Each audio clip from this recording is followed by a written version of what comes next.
लिखो उसमें बाकी कौन है वो रह गया था शायद 7वां नंबर।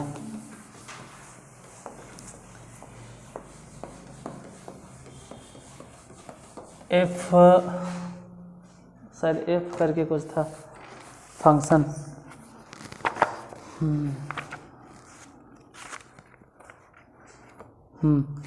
7वां था इफ़, क्योंकि छूट जाएगा तो फिर छूट ही जाएगा। If F is a function, F is a function satisfying, if f is a function satisfying f x plus y,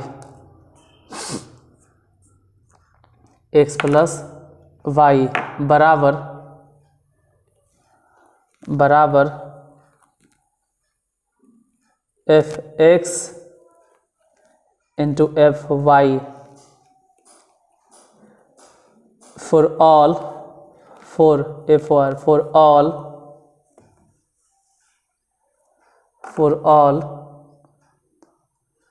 x comma y belongs to natural number, x comma y belongs to natural number such that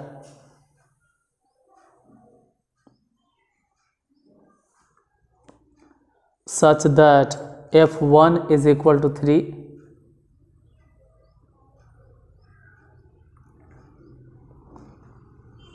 and sigma fx is equal to 120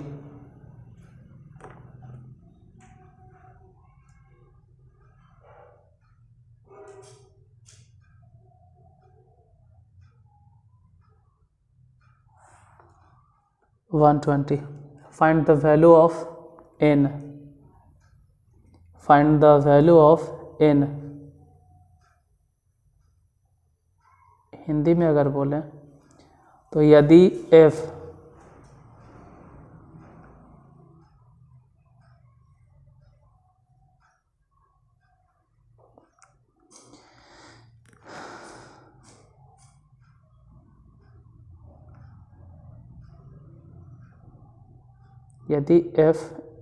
एक फलन है, क्योंकि हम transfer नहीं कर रहे हैं, इसका मतलब बता रहे। यदि f एक फलन है जो f x plus y is equal to f x into f y, मतलब इस तरह से कि f x plus y is equal to f x into f y, f x plus y is equal to f x into f y को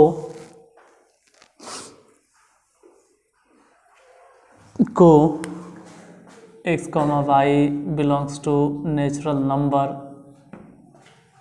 के सभी मानों के लिए संतुष्ट करता है। इस प्रकार से कि f1 बराबर 3, f1 बराबर 3, क्वेश्चन नंबर है 7, f1 बराबर 3 और सिग्मा fx बराबर 120। इसमें स्टार्टिंग है 1 से लेके n तक, x बराबर 1, जहाँ x है वहाँ 1 स्टार्ट होगा और लास्ट जाएगा जहाँ तक अपना जाए n तक। ये पूरा क्वेश्चन है। तो n का मान बताए कि n के मान कितना होगा। x comma y belongs to जो भी हो, देखते हैं कितना होगा। इसे भी तो ख़त्म होने वाला है यार। देखो f x प्लस y, इसमें क्वेश्चन में दिए हुए है कि f1 अगर हम x के जगह पे 1 माने तो पूरा फाइनली 3 आता है, और x f x और f y ऐसे करके कुछ है। तो फिलहाल इस क्वेश्चन के लिए दो गो वेरिएबल है, एगो x और एगो y, x और y। तो हम मान के चलते हैं कि x बराबर भी 1 है और y बराबर भी 1 ही है। तो जब f(x) यानी कि f(1) या f(y), तब भी f(1) f(x) के बात करें चाहे f(y) के बात करें, दोनों के लिए, जैसे हम x बराबर v1 मान रहे हैं, y बराबर v1 मान रहे हैं, दो का क्योंकि वने देले है ये, तो कह रहा है कि फंक्शन इन वेरिएबल x और फंक्शन इन वेरिएबल y।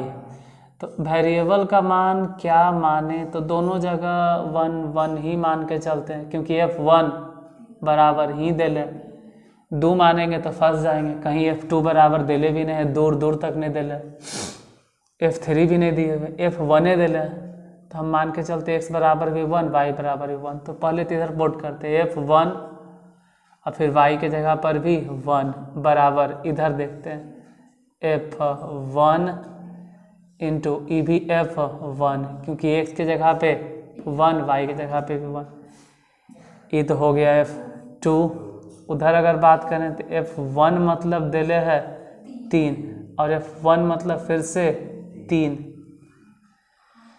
तो f(2) बराबर समझ में आ गया कि 3 के स्क्वायर, जैसे f(1) बराबर 3 के पावर 1, वैसे f(2) बराबर हो गया 3 के स्क्वायर।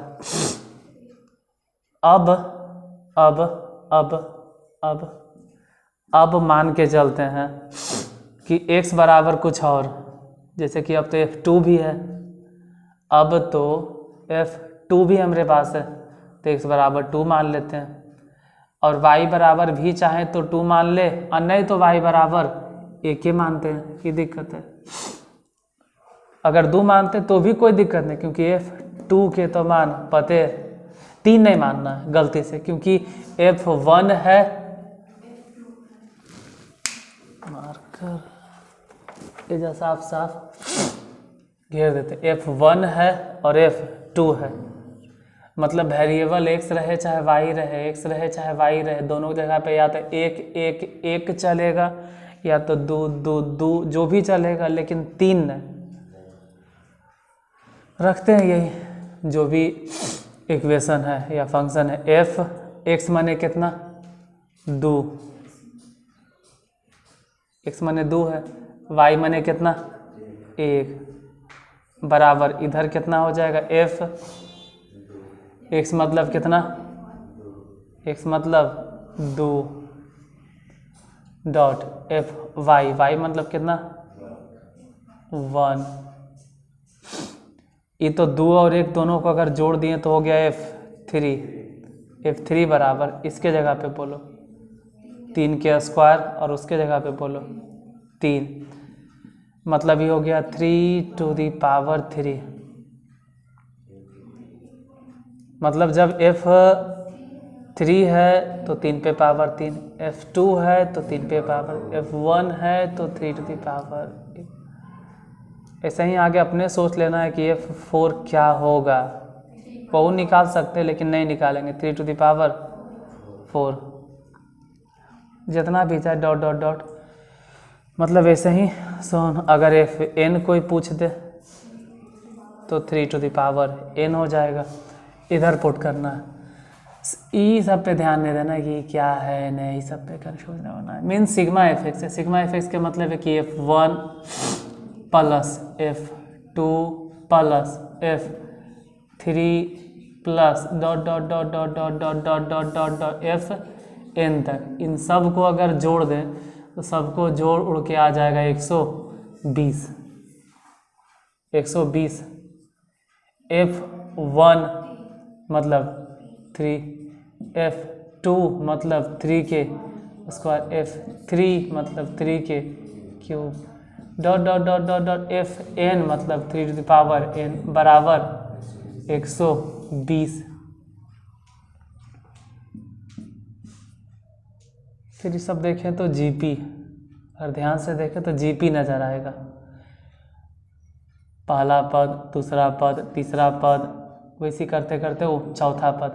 तो जीपी के n पदों का योगफल होता है कि 3 इंटू रेशियो भी तो इसमें 3 चल रहा है, रेशियो भी 3 चल रहा है, तो 3 to the power n minus 1 अब बटा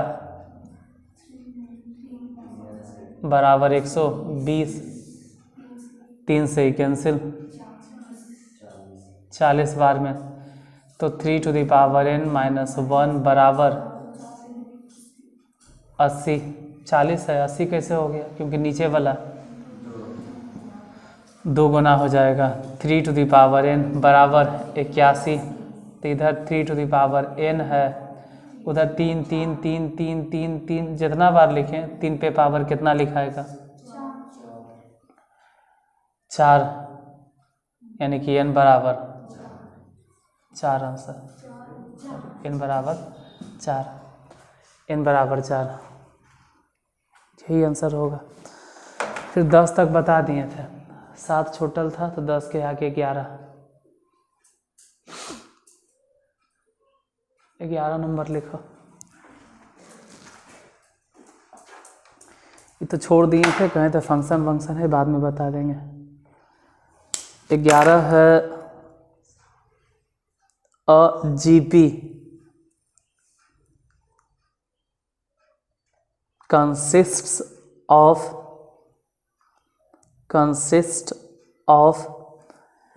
an even number of terms. A GP consists of an even number of terms. Full stop. If the sum of all the terms is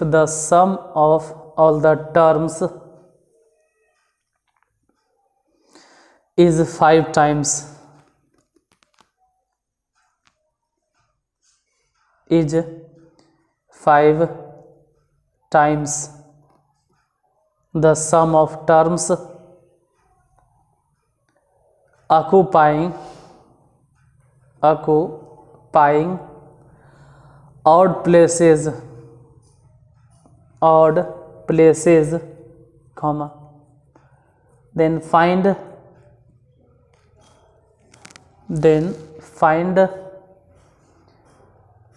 its common ratio,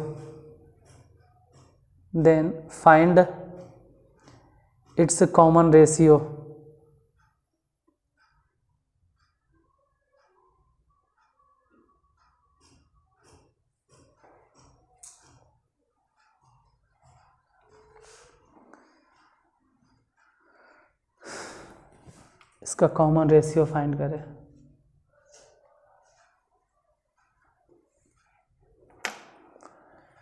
Hindi में लिखें तो कह सकते हैं कि एक जीपी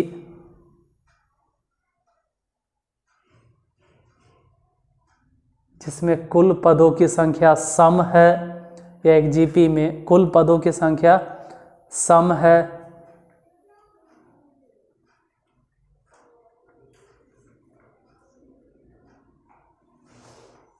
यदि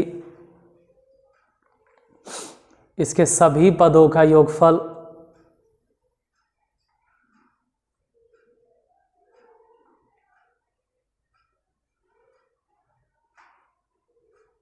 विषम स्थान के पदों के योगफल का 5 गुना है। सभी पदों का योगफल विषम स्थान के सभी पदों के योगफल का 5 गुना है, तो इसका सार्व अनुपात ज्ञात करें। तो इसका सार्व अनुपात ज्ञात करें कि सार्व अनुपात कितना होगा।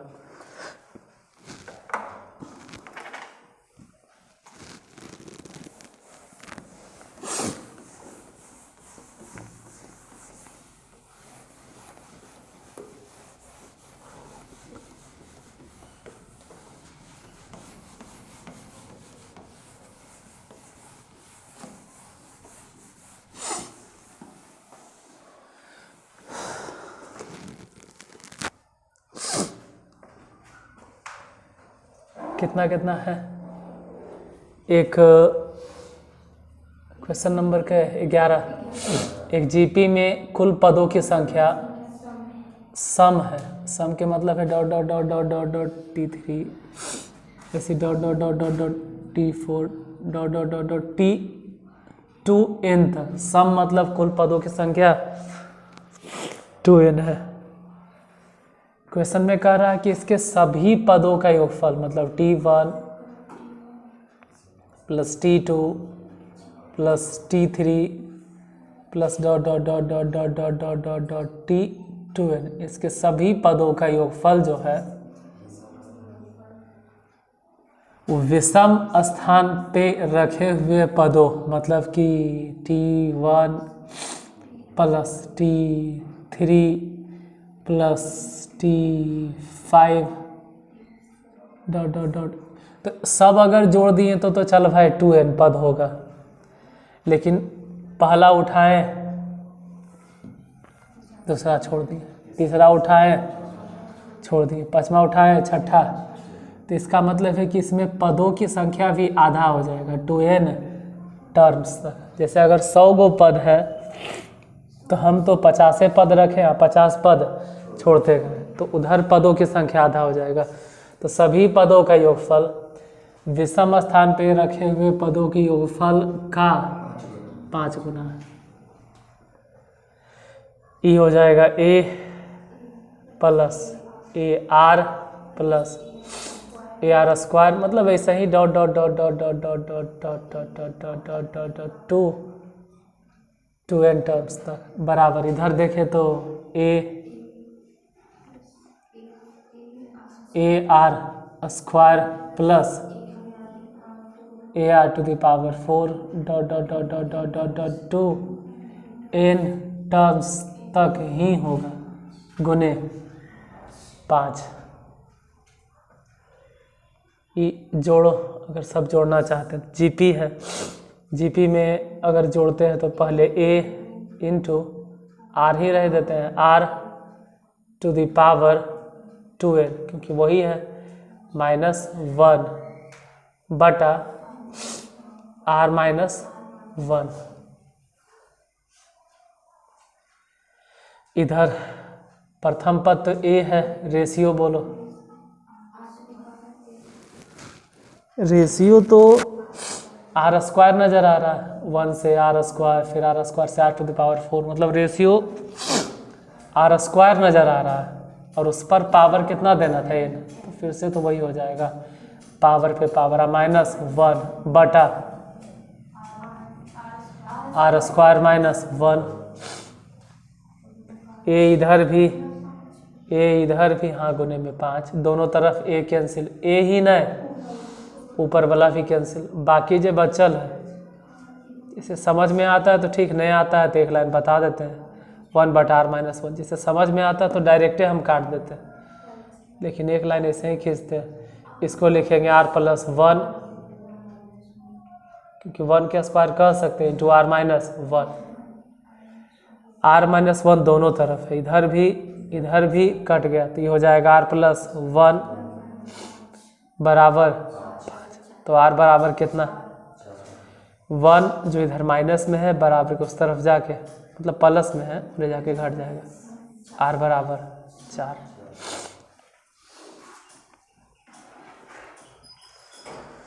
बारह नंबर क्वेश्चन,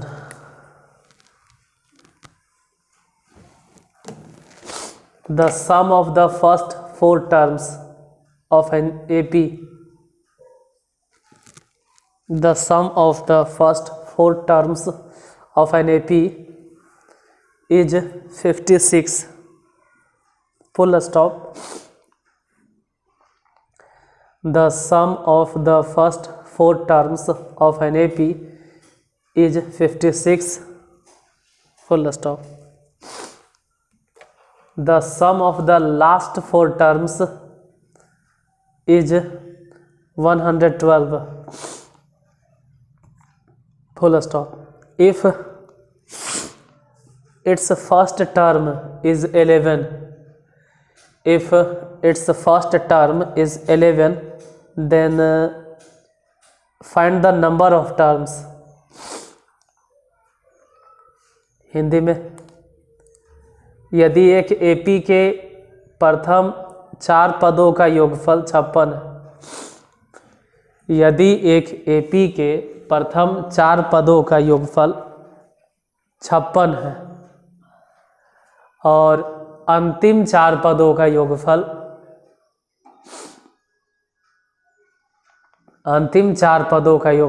112 है। यदि एक एपी के प्रथम 4 पदों का योगफल 56 है और अंतिम 4 पदों का योगफल 112 है तो 112 है और यदि इसका प्रथम पद 11 है तो पदों की संख्या ज्ञात करें। पदों की संख्या ज्ञात करें।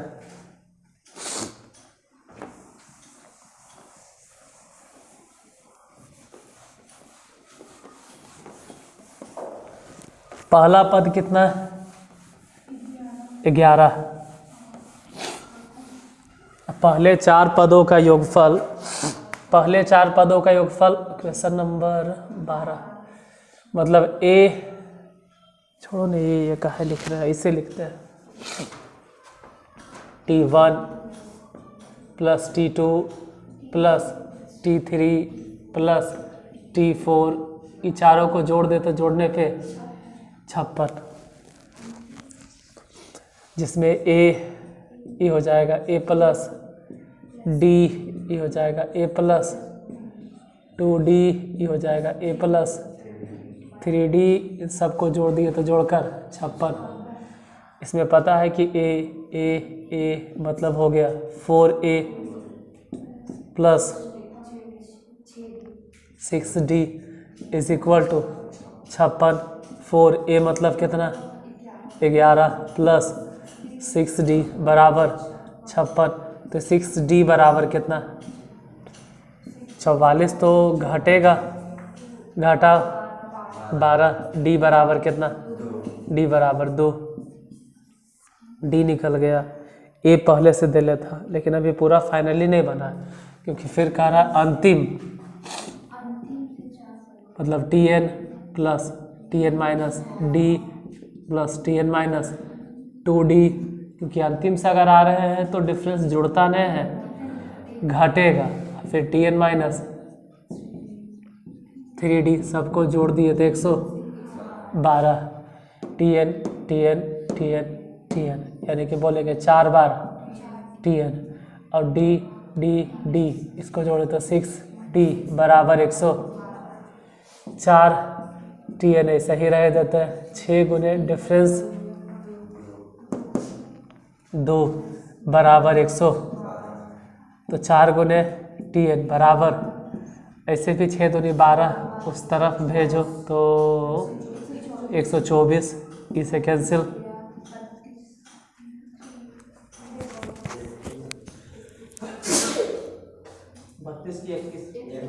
इकतीस, तो 31, यानी Tn बराबर 31। और Tn के फार्मूला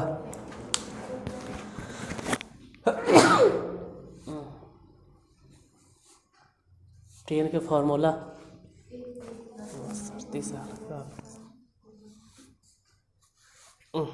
Tn के सूत्र, 1 मिनट। Tn के फार्मूला होता है A plus n minus 1 into D बराबर 31। A कितना है इसमें? ए पहले से दे लेता है 11, तो 11 लिख देंगे, plus n minus 1 into difference कितना है?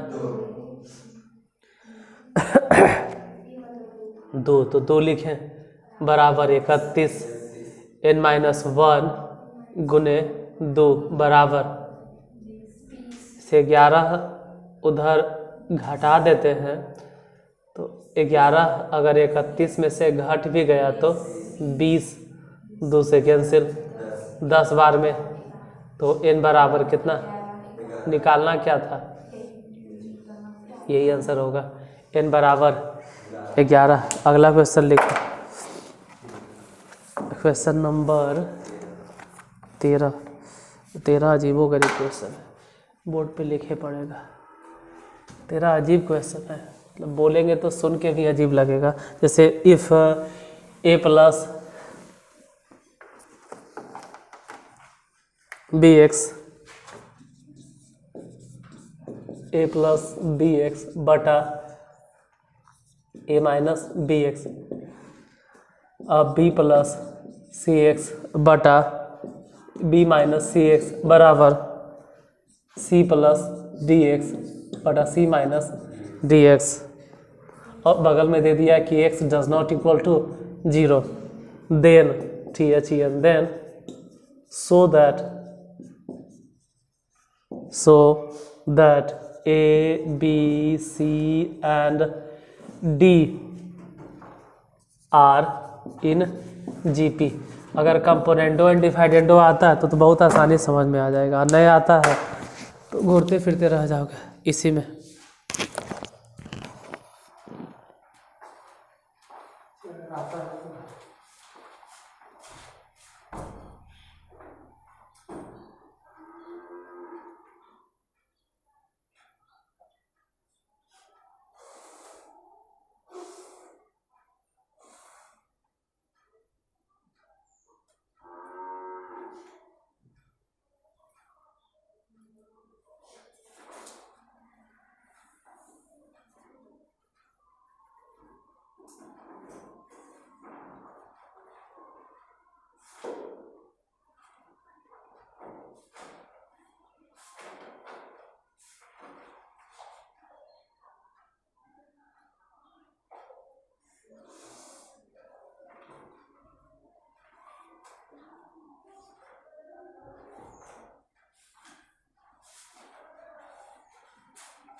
कंपोनेंटो एंड डिफाइडेंडो में रूल होता है कि अंश या हर इन दोनों में से किसी को फिक्स करके,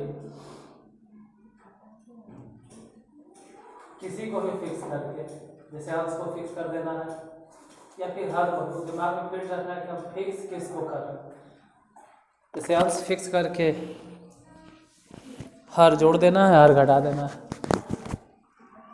जैसे यहाँ वही लग रहा है, कंपोनेंटो डिवाइडेंडो आता है तो एक लाइन में समझ में आ जाएगा, नहीं आता है तो फिर घूमते फिरते रहो। फिर एक और तरीका है, वैसे बताएंगे, लेकिन अभी टाइम कम है तो कंपोनेंटो एंड डिवाइडेंडो से बता देते हैं।